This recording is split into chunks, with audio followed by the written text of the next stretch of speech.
What's up, YouTube? This is GroudonEmpire, and I am back for another episode of Route Global 1000, episode 25.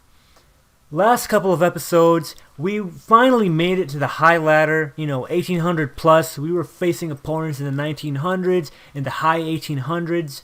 We were actually one win away from entering top 1000, but unfortunately, if you saw the episode, that wasn't really the case. However, we are still facing high-level opponents. However, I decided that I am going to start doing... I'm not going to do live recordings. And the reason I'm not doing live recordings is because it's really stressful and intense to play at a high level and to record at the same time. And while I really want to do that, it's just, I mean, if I get good games when I'm off camera, I want to make sure to actually, upload them. So that's why I'm doing it like this. I'm definitely going to bring back live recordings to the channel, but right now, I'm just going to keep it like this, post-game commentary. So let's get right into it. We see my opponent's team. Right from the get-go, we can see that there's a Garchomp, and we can see there's a Thundurus. Basically, there are two Pokemon that having rocks up would really help versus, in case there's a Sash Chomp, and of course Thundurus is weak to rocks. So I want to lead with Garchomp to set up the rocks. And Reuniclus. I'm going to bring Reuniclus because I see Cresselia. When I see Cresselia, I need to bring Reuniclus. And then I also see Heatran. That means I absolutely need Cresselia because Cresselia... I mean, what the hell? I absolutely need Reuniclus because Reuniclus puts in the finest of work versus Heatran and Cresselia, and especially special attackers that are not choice specs.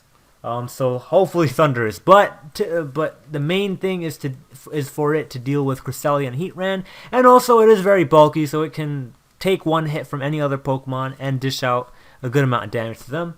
And last but not least, I'm gonna pick a Zapdos, because I do not want to bring Blaziken when there's a Cresselia and an Azumarill and a Thundurus that can do pranks with T-Wave and ruin my life. So instead, I'm just going to use Zapdos because Zapdos can deal with Azumarill.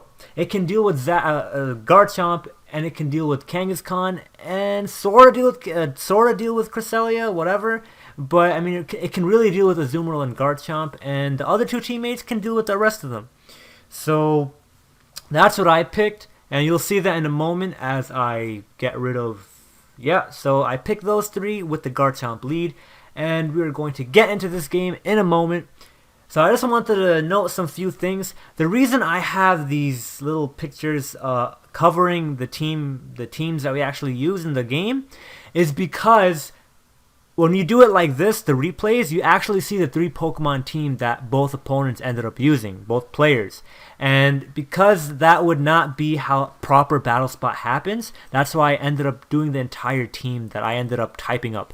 Anyway, so the game starts. He starts off with the Garchomp. I don't know why, but he decides to leave, and I set up rocks first turn because I feel like if I set up rocks, it's great. I probably won't be able to get a chance to set up rocks if he's Scarfed or if he wins the speed tie twice.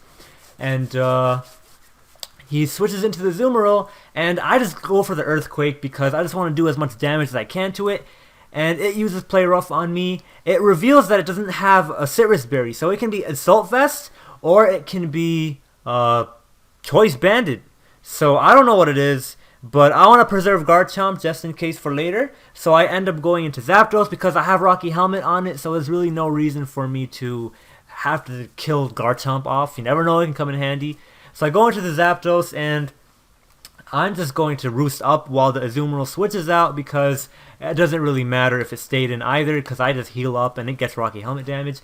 So yeah, as you can see, I roosted up as it switched into the Garchomp. Now, on this turn, I decided to just go for Hidden Power Ice to just try to kill this thing, and it reveals it's a Swords Dance. So it's highly likely that this Garchomp is actually Focus Sash, and having the rocks up makes sure that the Sash is broken. And as we all know, I have a defensive Zapdos, so that HP Ice is not going to one-hit KO the Garchomp, and it also reveals a Stone Edge, and it lands a Stone Edge, and at +2, that's a dead Big Bird, no matter how defensive that Big Bird is. Unfortunately, but it did do... It did do Rocky helmet damage, I guess. It did do a good amount of Rocky helmet damage to Azumarill before it went down, so that's good.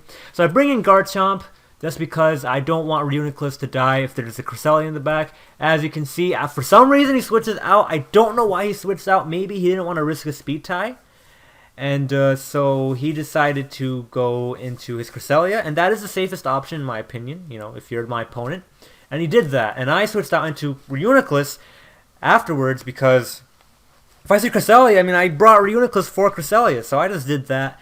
And next turn, I just went for a Calm Mind because Shadow Ball's not going to do anything to a Cresselia without any boosts. And Cresselia's not going to do anything to me, so I can boost up. It's a free, easy turn. And if he does do Lunar Dance, as he just did right now, again, my best option would have been to Calm Mind. So Calm Mind is the best option no matter what. That was great.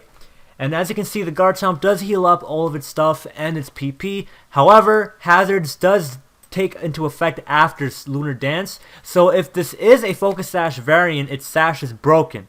So that's nice to know. And that Outrage does nothing to this Jelly Bean, this adorable Jelly Bean, and it does so much damage at +1 to the Garchomp. Definitely a 2-hit KO. Now in this turn, I'm very fearful of the critical hits. And this guy gets confused. It's great. However, this thing eats a berry, a Lumberry, so it's actually not Sash, it's a Lumberry. And but 6% damage from rocks is always nice. I use Recover because I don't know. Honestly speaking,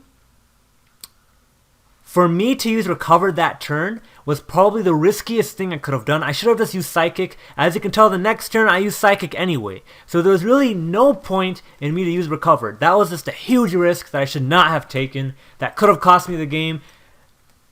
Could have cost me the game. We don't know if it did cost me the game or not yet. But Reuniclus, it went down.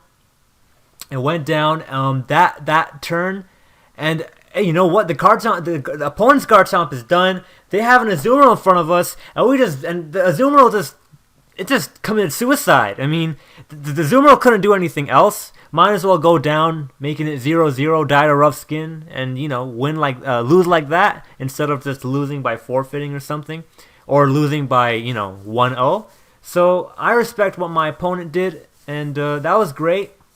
But yeah, that play with Reuniclus, I was risking the crit, so that was not a good play to make. And fortunately for us, I didn't have to suffer. Now, what were my points going into this and after? I went into it with something in the 1800s, and I was still in the 1800s after the game. My opponent was probably in the 1700s or 1800s or something. I don't really remember. But the point is, they're in high 1700s or in the 1800s or even the 1900s. They're in high ladder, and I'm in high ladder. So these are high ladder games, regardless of what our points actually were. And for the next 5 or so episodes, I'm probably going to do uploads like this. So I hope you guys enjoyed this episode. And if you did like this episode, please leave a like rating and leave comments, criticisms, whatever. If you want to have a battle with me on the channel, leave it in the comments. This is GroudonEmpire, and if you like this content, make sure to subscribe. Peace out.